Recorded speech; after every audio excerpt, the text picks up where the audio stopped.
Okay, so this is everything you get in the box.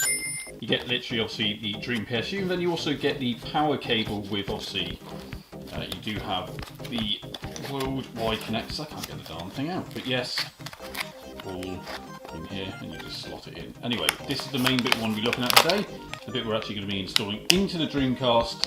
Let's go and do that now. Okay, so start off by removing all 4 corner screws. That's the first thing you need to do, basically, to get the chassis off. So let's go and remove all that, obviously making sure to remove also the modem if you still actually have it included, or also the broadband modem. If you're very, very lucky, you might have one of those, but yes, go through and remove all of those screws.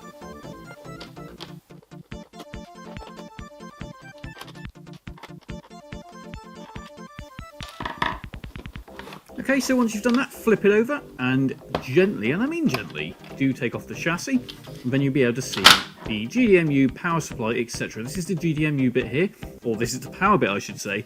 Please don't touch this. Please be so careful, because I did actually get a shock off of it when I originally did it. So just be careful, be very, very mindful. Now, there's a couple screws to remove here, as you can see at the bottom, there.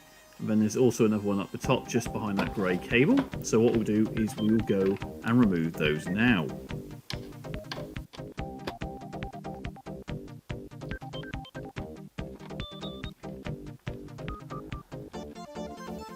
Okay, so now we actually need to remove the power board. So you can kind of push it from the back where the actual plug goes in, or kind of just grab that kind of brown board, the brown orange board, and just gently wriggle it. Eventually it will pop off.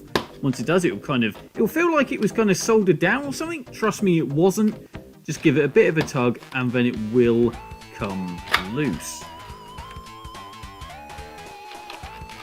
Now what you will obviously notice is the plugs are still plugged in at the back of the power supply. Make sure to be careful, very, very careful, and slowly remove it here. There is a clip on there, so just kind of pinch the clip and then pull, and then it should come off pretty easily, to be fair.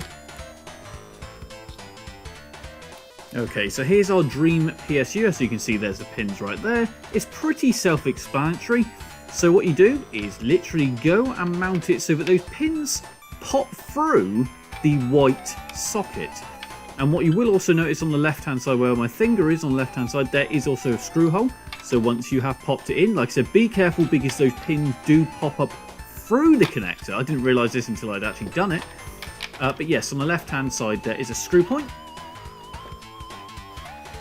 Now see, before we do this, we're probably going to want to go and actually kind of clip in where the power connector goes. It is a bit fiddly, I'm not going to lie. I did have to have a few attempts at this, but once I did get it in, it was in. But it's fiddly when you're trying to record it, let's say. Now next up, we want to actually connect the grey power cable into the little new Dream PSU power board. Quite simple, slot in, and there we go. That is pretty much it. Now obviously, like I said, the thing you want to really do before you do this is make sure to actually secure the board. It's one thing I didn't do in this video. Make sure to do it before you go and try and plug anything, because it could possibly damage the board itself. So pop that screw in, screw it down, and then go ahead and put in the power cable. It kind of makes sense, right? You know, like I said, this was my first time doing it. I'm not gonna lie, it was really that easy, but I hope this video will help everyone as we go through this together. So once you do it, pop it in. That's it, just make sure that is firmly in.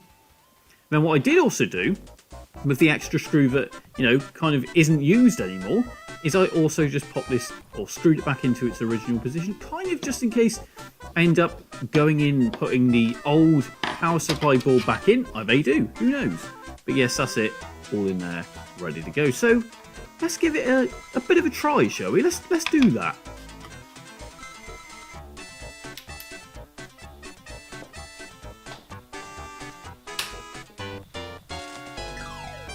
Now, see, it won't take as long as this to power on. The reason it did actually happen is because I actually forgot to turn the plug on at the wall.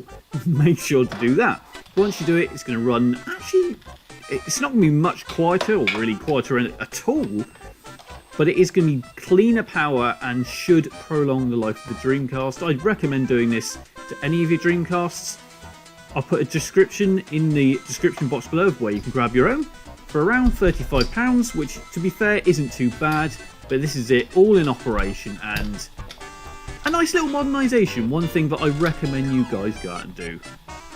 As always, like, comment and subscribe. I'd like to know exactly what you guys did. If you've done this yourself, have any issues, let me know. Drop a comment. Anyway, like I just said, like, comment and subscribe. Peace out, signing out.